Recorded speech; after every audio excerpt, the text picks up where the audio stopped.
aujourd'hui, je vais vous parler d'un livre. Ça fait super longtemps que je ne vous ai pas parlé de livre. Je ne sais pas si ça vous a manqué ou pas. Oui. Mais c'est un livre que j'aime beaucoup, que j'ai depuis quelques temps maintenant, mais que je me suis dit que c'était le moment de vous en parler. Ce livre s'appelle Boutique de Tokyo. Et c'est un livre, globalement, où on va retrouver des illustrations d'un artiste qui s'appelle Mateusz Urbanovic. Je ne sais pas si je prononce correctement son nom.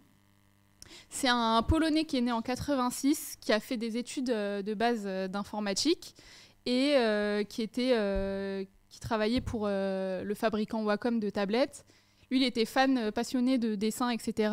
Et du coup, il s'est dit qu'il avait envie de se lancer là-dedans. Et donc, il a intégré une école de graphisme et d'animation à Kobe, au Japon. Donc, super tremplin pour sa carrière, puisque une fois diplômé, il a commencé à travailler comme décorateur. Décorateur pour le studio d'animation Comics Wave Films. Et en 2017, il décide de se lancer en freelance pour faire ses projets personnels, dont ce livre qui regroupe en gros plein d'aquarelles de façades de boutiques qu'on peut retrouver à Tokyo. Donc comment ça lui est venu ? En gros, lui, de base, donc, il habitait en Corée pour ses études, et en déménageant à Tokyo, il a découvert toutes ces façades qui sont si on peut montrer quelques images, qui sont des bâtisses j'aime trop. Assez anciennes, qui ont perduré dans le temps, qui ont une histoire, etc. Et c'est ça qui l'a vraiment touché. À Kobe, il ne retrouvait pas ce genre d'immeuble, puisque Kobe est une ville assez neuve, car elle a été reconstruite récemment, assez récemment, je veux dire dans le temps, parce qu'elle avait été complètement rasée par des multiples tremblements de terre. Et donc, du coup, en venant à Tokyo, il découvre toutes ces façades et ça lui plaît. Il retrouve une certaine nostalgie. C'est assez étonnant parce que moi aussi, c'est des choses qui m'ont touchée quand j'étais au Japon.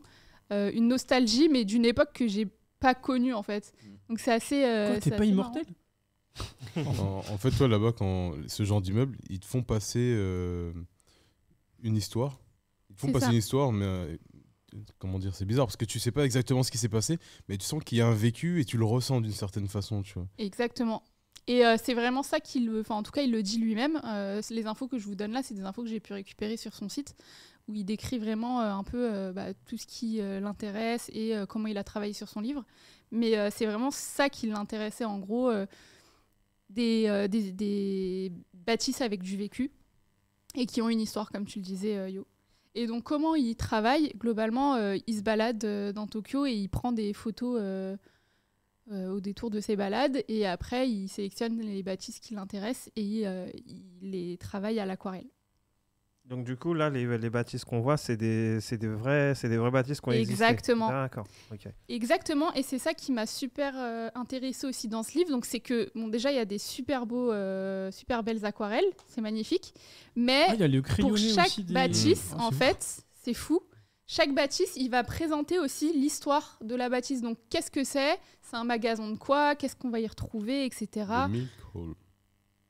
Et il va préciser aussi, par exemple, si le bâtiment a été démoli depuis, qu'est-ce qu'on va retrouver dedans. Des fois, il y a des petites anecdotes du style qu'est-ce que les clients ils viennent chercher en priorité dans telle boucherie, par exemple. C'est quoi le produit phare, tout ça. Enfin, c'est super intéressant. Et en fait, on peut le voir au-delà du livre d'art, ce qu'il est vraiment. On peut aussi le voir comme un peu un guide de Tokyo. Parce que du coup, tu tombes sur des immeubles qui te touchent, que tu as envie d'aller voir. Tu as l'adresse exacte où la trouver, comment ça s'appelle, etc. Et c'est super intéressant. C'est vraiment ça que moi, j'ai beaucoup aimé dans ce livre. Tu veux regarder un peu Limite, ça peut être un petit but de voyage. Genre, tu sais que tu vas y aller, tu sais pas quoi faire. Tu dis, je vais récupérer des noms dans le truc et j'y vais. Tu vois. Et en fait, tu te balades entre les bâtiments et... trouve des trucs sympas. Ouais, c'est super sympa. Il met en garde un peu ses lecteurs parce que du coup, il le fait au fil des années. Et évidemment, les bâtisses continuent à évoluer. Et donc, du coup, il leur dit, il y a des fois des bâtiments qui vont être démolis. Donc ça, il essaye de le préciser à chaque fois dans son livre. Bon, depuis, est-ce que c'est encore à jour, on ne sait pas. Il y a des bâtiments qui vont se transformer. Ouais, je vais en parler après, mais du coup, il fait aussi des coupes d'intérieur de certaines. C'est vraiment le taf d'un certaines architecte. bâtisses. Et c'est franchement, ouf. il est chaud. C'est magnifique. Et il est chaud, hein, parce que pour avoir fait ça un peu, tu vois, Ouais, pour avoir pareil. mes formations, Exactement. Il y a beaucoup de détails. chaud de ouf. Il y a beaucoup de détails et c'est. ça demande beaucoup de taf en fait. Donc je sais pas lui combien de temps il met, surtout à l'aquarelle en plus, parce que juste au feutre, à la line, c'est long de ouf. Parce qu'il faut gérer la perspective et tout sur chaque objet. Et les machin. couleurs aussi au niveau Les de- couleurs Ouais, sont mais magnifiques. c'est En ça qui aquarelle, me- il gère. Oh, Hein. magnifique. Et c'est intéressant ce que tu dis, Yo, parce que bon, on a vu, il y a les parties intérieures. Et il y a aussi toute une partie du livre, à la fin du livre, où il va expliquer son processus créatif. Donc il va montrer un peu son atelier avec une petite illustration de son atelier, exactement. Il va parler de tous les outils qu'il marque-page utilise. Je voulais garder la page. Tu le veux, Yo? Prends-le. Non. Donc il y a des infos sur les outils qu'il utilise. Si tu regardes les pages d'après, pareil, il y a la gomme, le type de crayon qu'il utilise, la palette d'aquarelle, Oh, il etc. détaille tout. J'ai l'impression de voir le bureau Ouais, d'un il est chaud de ouf. mangaka. Tout est ou d'un- détaillé et franchement, c'est le incroyable. genre de truc que j'adore parce que tu regardes et en fait, tu découvres à chaque fois de nouveaux détails. Ah, c'est Tu beau. peux les regarder vraiment pendant de longues minutes. Bah, en fait, moi, je suis avec ce genre de, je suis un peu comme avec Coterie, je suis dans la Voilà, contemplation en fait. Ah, mais bien sûr. Oh, la table, elle est archi D'ailleurs, Elle est bien j'ai faite. magnifique. même un meuble Ikea. C'est Ah, le petit truc de tiroir là. Sous le bureau. Ah, c'est un Alex. Ouais. Exactement. Et voilà, et du coup, c'est ça que j'ai vraiment aimé Ouais, dans ce livre, c'est que c'est vraiment assez complet. Il y a des super belles illustrations, il y a des informations sur des lieux atypiques de Tokyo. Il y a une carte que je vous ai pas montrée qui est en tout début du livre. Il y a une carte avec là où il répertorie un peu tous les bâtiments qu'il a vus. Il y a son Oh là là, processus de il a fait ça création. aussi Même sa map, elle est incroyable. Ah Putain, oui. c'est un truc de ouf. Il est vraiment très fort. Il hein. est Et très mieux que celle fort. dans Pokémon. C'est- Et, Ouais, j'allais le dire. Et c'est vraiment ça que j'aime bien, c'est le côté aussi guide touristique. Et un autre truc que j'apprécie beaucoup dans ce livre, c'est que tout est en comment dire, il y a la partie en français et il y a la partie en japonais. Ouais, ce que j'allais dire, j'ai. Tout Ah, est il traduit, traduit, mais tout est en Mais fait le ils ont livre est laissé le bilingue. japonais, genre. Ils ont laissé le japonais et donc après il est traduit en plein d'autres langues, espagnol, etc. Mais à chaque fois tu as la partie japonaise, donc c'est aussi intéressant. S'il y a des gens qui apprennent le japonais, ça peut être intéressant de. Il a sorti délire. qu'un seul gros bouquin ou il en a fait d'autres? T'as parlé en de son termes site et de tout. bouquins, je veux pas dire de bêtises. Je sais pas s'il en a. Je pense qu'il en a sorti d'autres, mais sinon il a fait beaucoup de. Il y a des illustrations qui sont à la vente. Il fait beaucoup de commandes aussi Ok. privées qu'on lui demande. Il fait aussi encore un peu d'animation. D'ailleurs, il a des réseaux, donc vous pouvez aller voir. Il a une chaîne YouTube sur laquelle il poste pas mal de vidéos. On voit aussi, il parle pas mal de ses process aussi, ses processus créatifs. Il a un compte Instagram Chaud où que il tu poste. m'envoies ça Ouais, je vais t'envoyer tout ça, t'inquiète. sur YouTube. Ouais, le compte Insta a l'air très intéressant. Ouais, je vais voir. Ouais. Franchement, c'est- Non, franchement, moi, c'est un artiste Je peux voir que j'adore. Et Et je l'avais vu passer le bouquin, ouais. Mais il m'avait intéressé, je crois que je l'avais mis dans mon panier finalement, je l'avais pas commandé. Je savais pas qu'il avait. Bah, t'as pas de pouvoir Il avait d'achat, été. Non, parce que je voulais le faire importer. Moi, je l'avais vu sur. Je crois que je l'avais vu sur Amazon Japon ou je sais plus.